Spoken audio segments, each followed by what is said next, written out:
So the City Hall, we had to implement a number of safety procedures, such as recently employees having to wear masks. You'll notice plastic barriers on many of the windows now because the health department said we had to have those windows if we couldn't keep the public 6 feet away. Obviously, if they're 6 feet away, they can't hand you the papers they're trying to give you to process for them. So that was our way around that. We had to redo a lot of the offices with separation. We sanitize the entrance doors, the counters after every customer. We sanitize the tables and chairs after every meeting.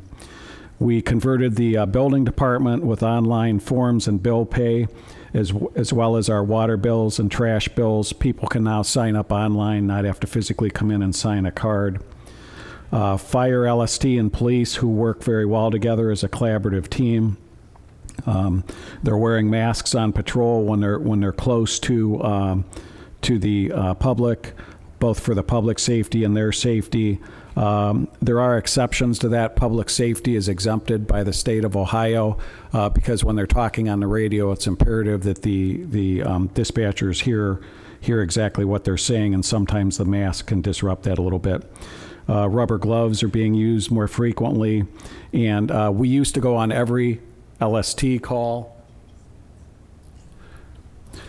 We used to go on every LST call, but now we are only going on limited calls. That's determined by the doctor at the hospital, because in his perspective, it didn't make sense to have our policemen and our firemen exposed to possible COVID-19 that were not life and death situations.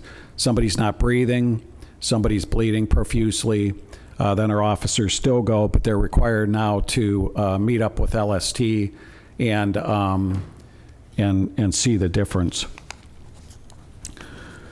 So our Pastor Ruffin is here in attendance with us. We've worked with our local churches on a number of different things to. We had one, for example, where 2 persons were quarantined in a house. The adult was a TSA worker who developed COVID up on her job, and they were going to be put out of their house because of their electric bill not being paid.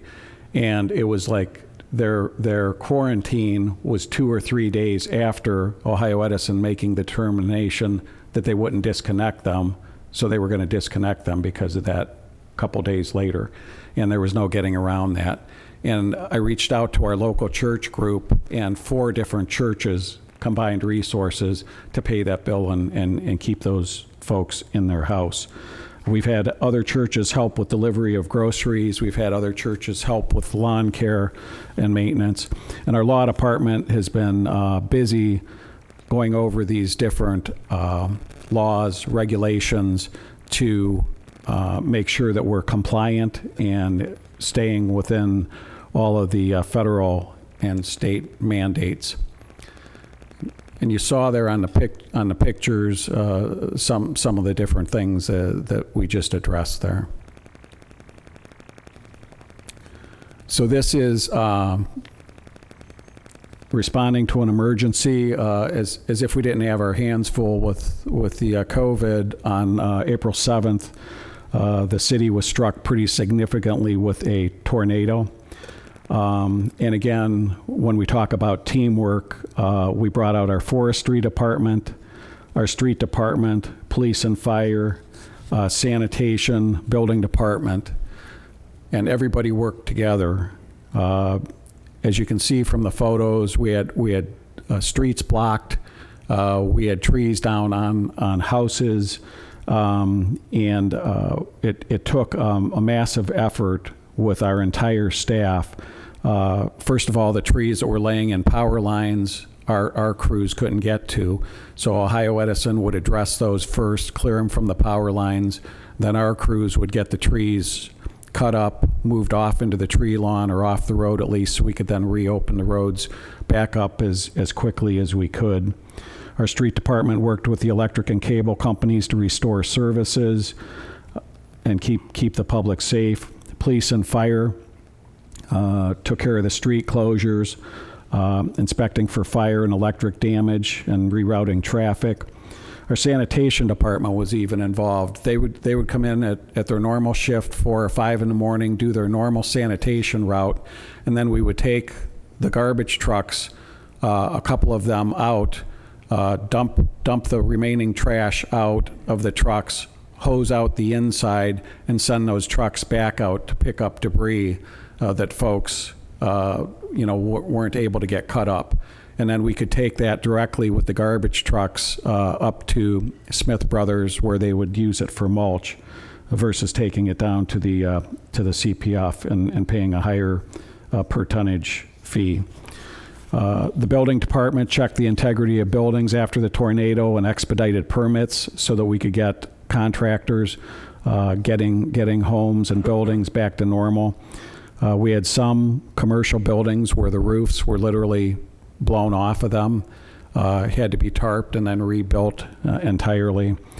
And then our warning systems, we have the tornado warning sirens, and I had a few people contact me about that, saying I didn't hear it in my house. And the purpose of the warning sirens are for people outside to seek cover, not to be in your house and be notified of the tornado. Yeah, usually there's tones that'll go off if you have a weather radio, or if you have alerts on your phone. That's more for those things. And then of course we put information on our website. So here's a case in point with our police department. You're seeing some of the camera footage of the officers responding to a call where we had a tree. This is just south of Lafayette and just west of South Court Street. But the officers enter the house. It's partially collapsed, and a tree had literally come through the roof and on top of the resident. And the man was worried that the entire roof was going to come down and crush him. So you can see he was able to crawl to the top of the stairs there. Because of the condition of the home, the unsafe condition of the home, as well as the man's injuries, he had a broken back, a broken collarbone, and several breaks in his right leg. The officers had to improvise and found a folding closet door in the collapsed bedroom that they were able to use as a backboard. And you'll see shortly here, they were able to get him flat on that and carry him through the house, the narrow spaces of the house, to safety and out to where LST could assist him. And you won't be able to see it, or I'm sorry, you won't be able to hear it here because you don't have the audio. But if you had the audio, when they get him loaded up on that closet door and they're walking him through the garage, he's facing up. He's joking with the officers that I'm in the process of remodeling my kitchen and asking them how they thought it looked. So you'll see that shortly as they start down the stairs here with him. That's the kitchen being remodeled there.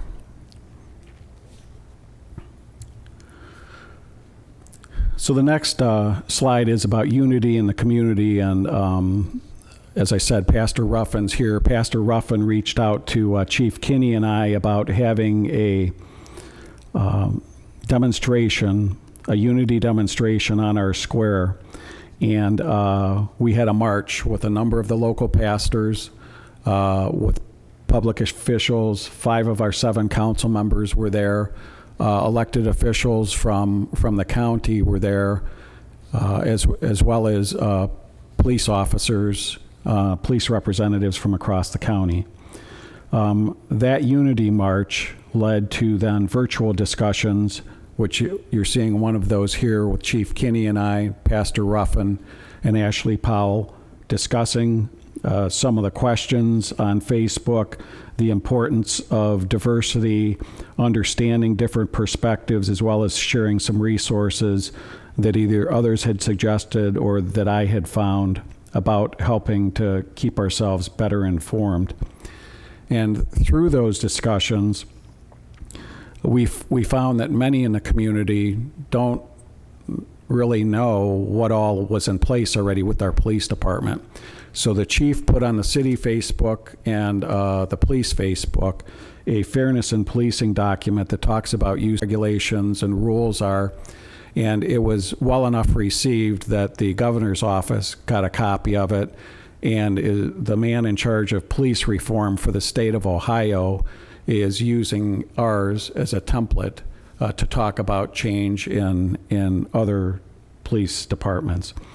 And these are things that we've been doing in Medina for over 2 decades, including our community policing initiatives. Rising above challenges in our community, a number of things I wanted to mention. Miss Wheelchair USA held its first pageant this year on our square. Medina Creative Housing has housing for those with disabilities. Feeding Medina County helps our food insecure. Community and foundation support the Miracle League.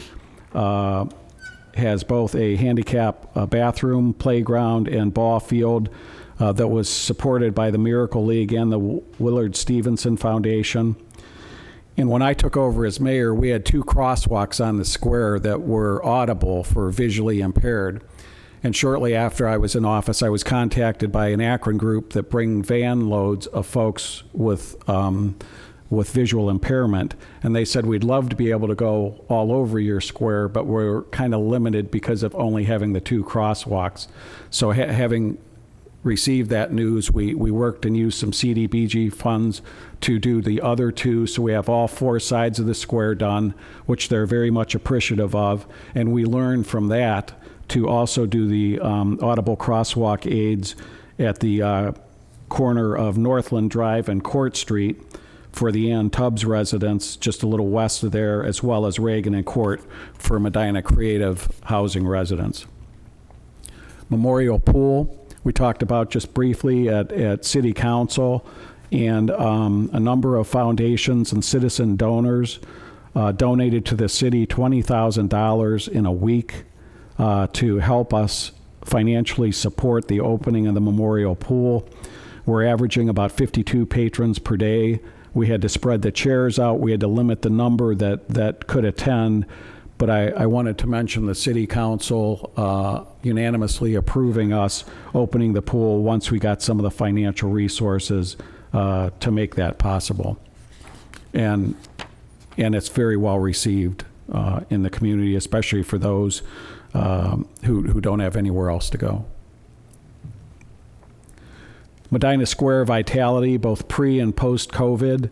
As you look at these pictures early on, this is pre-COVID. So this is the Ice Festival this year, as well as you'll see some parking lots of the Medina High School and some of our school complexes. And the interest with that is showing you how full they are. And then post-COVID-19, you'll see those same parking lots at the schools empty, and you'll see the farmers markets up on our square with people social distanced and wearing masks. But our square vitality has to do with Main Street Medina and their programs, our efforts with economic development, our collaboration with the businesses and the community. Some of the challenges that we face are trying to have more and more events. Not being satisfied with where we are now, how to have more frequent events, more well-attended events, and help support both our business and the economy of our community, not on the backs of our residents. And again, I applaud council for their support in our activities on the square, on our membership with Main Street Medina, and keeping our square as vital as we can. We may not be able to get to the post-COVID-19, because if I wait too long, then we're going to get a little long. So here we go. So this is the farmers market. At least you'll be able to see the people with the masks and socially distanced, and the tents are distanced apart.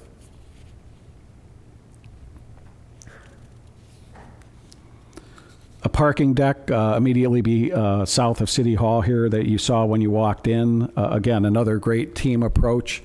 That photo, for those of you that weren't here when they were doing it, that was an actual boom. This is the second floor of the parking deck where they were dumping concrete trucks into a hopper, and then they had a big arm and a boom that would go back and forth across the second floor there, and somewhere near the area of 18 to 22 finishers all in a line trying to smooth it out, get the finish while they're standing in the wet concrete, and then slowly moving across from side to side to get that completed.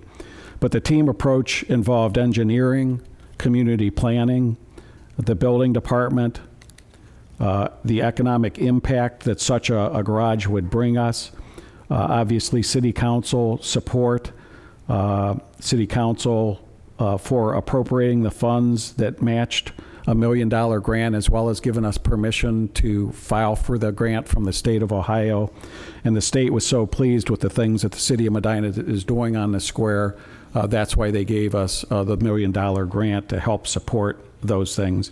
And the $2.8 million that the city is fronting for the project to make up the total $3.8 million, we established a TIF area surrounding the parking deck, and as recent development happens around there, the property tax, instead of being paid to the county or the schools, as would normally happen, will come to the city until the city has repaid the $2.8 million.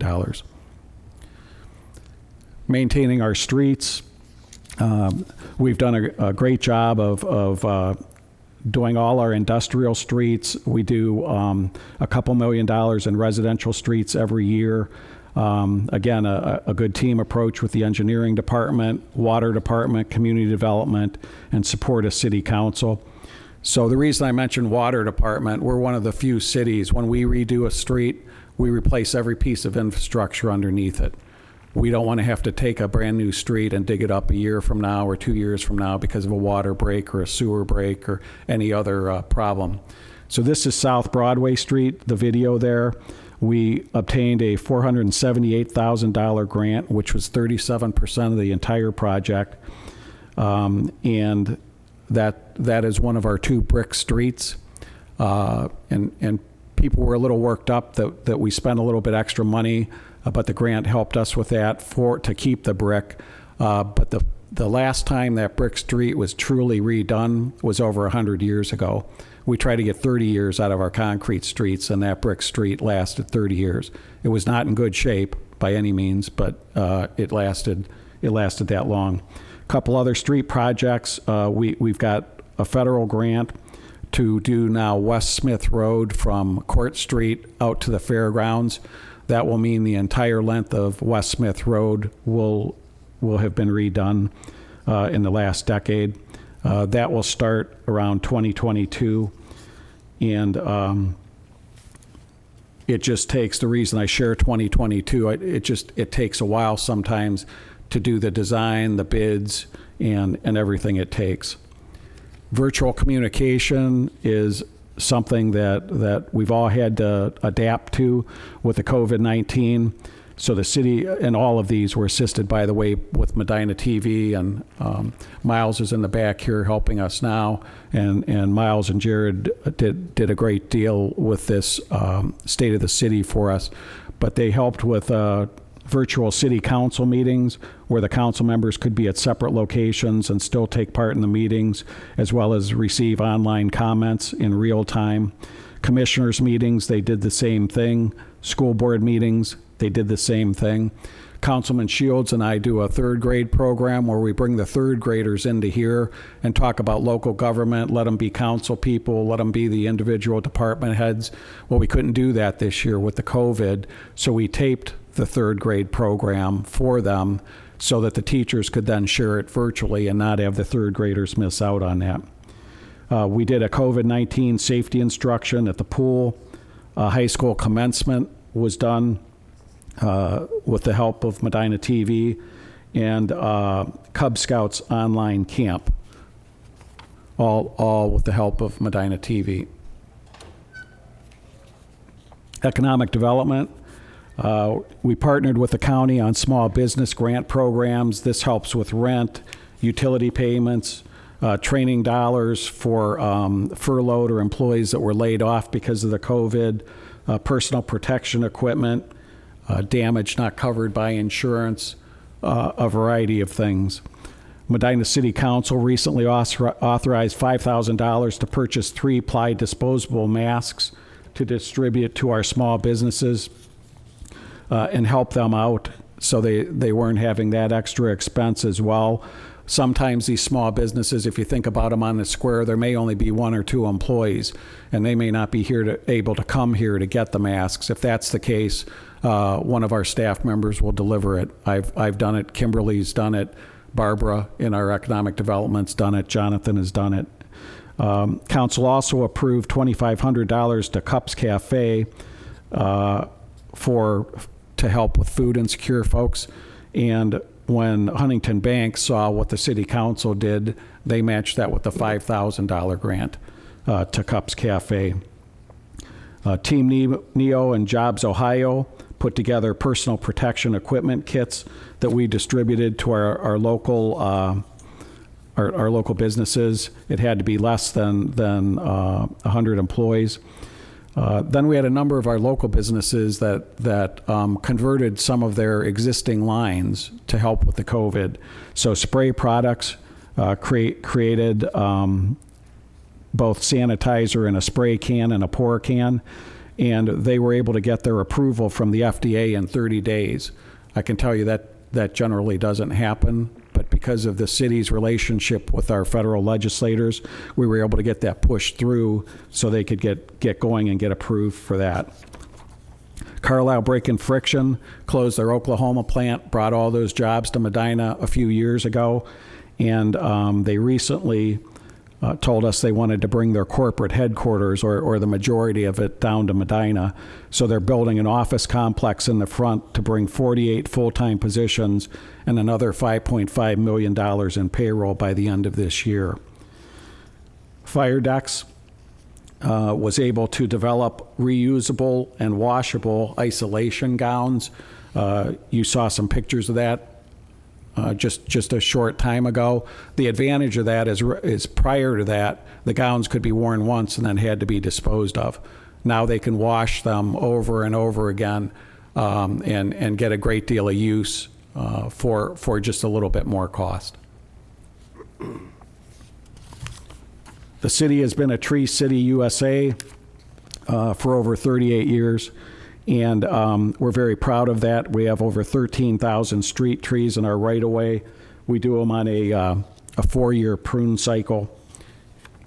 That picture right there shows you the extent of some of the work or pruning that our folks have to do.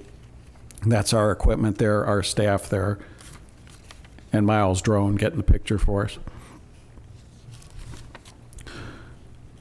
I won't go over this in a lot of detail, but if you look at the revenues versus the expenditures, what we historically have done is not spent every dollar we're taking in so that we can build our reserves, and we've tried to be very frugal about it.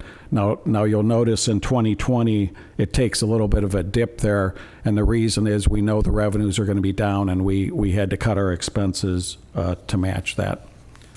We're getting close on time.